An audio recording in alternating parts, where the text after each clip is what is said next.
And this is our class in the afternoon when they're eating, and Miss Allie or Miss Andrea or some teacher is reading from a classical piece of literature. This one is the Anne of Green Gables, so they can hear the cadence and rhythm of great literature and the morals and ethics of fine writing. I had no experience to go by.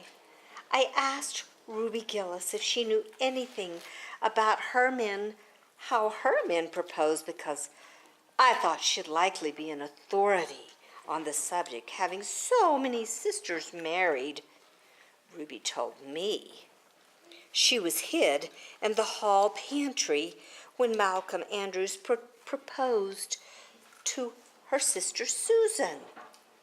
She said Malcolm told Susan that his dad had given him the farm in his own name, and then said, "What do you say, darling pet, if we get hitched this fall?" And Susan said, "Yes, no, I don't know, let me see." And there they were, engaged as quick as that. But I didn't think that sort of a proposal was a very romantic one, so in the end I had to imagine it out as well as I could. I made it very flowery and poetical, and Bertram went on his knees, although Ruby Gillis says it isn't done nowadays. Geraldine accepted him in a speech a page long. I can tell you I took a lot of trouble with that speech. I rewrote it 5 times, and I look upon it as my masterpiece. Bertram gave her a diamond ring and a ruby necklace, and told her they would go to Europe for a wedding tour, for he was immensely wealthy. But then, alas, shadows began to darken over their path. Cordelia was secretly in love with Bertram herself. And when Geraldine told her about the engagement, she was simply furious, especially when she saw the necklace and the diamond ring. All her affection for Geraldine turned to bitter hate, and she vowed that she would never marry Bertram.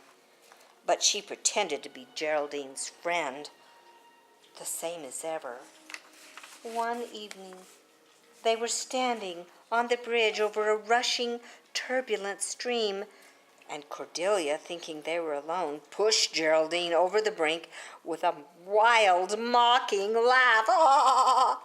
But Bertram saw it all, and he at once plunged into the current, exclaiming, "I will save thee, my peerless Geraldine."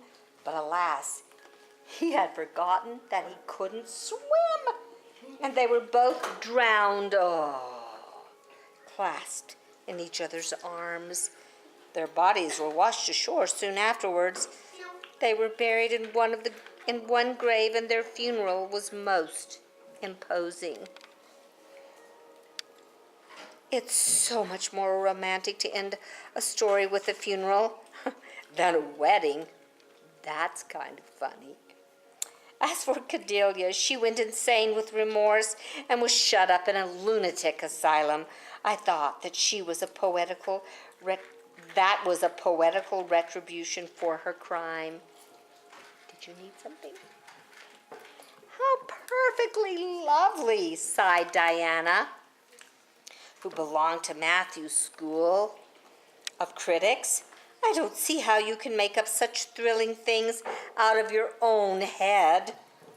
Anne, I wish my imagination was as good as yours.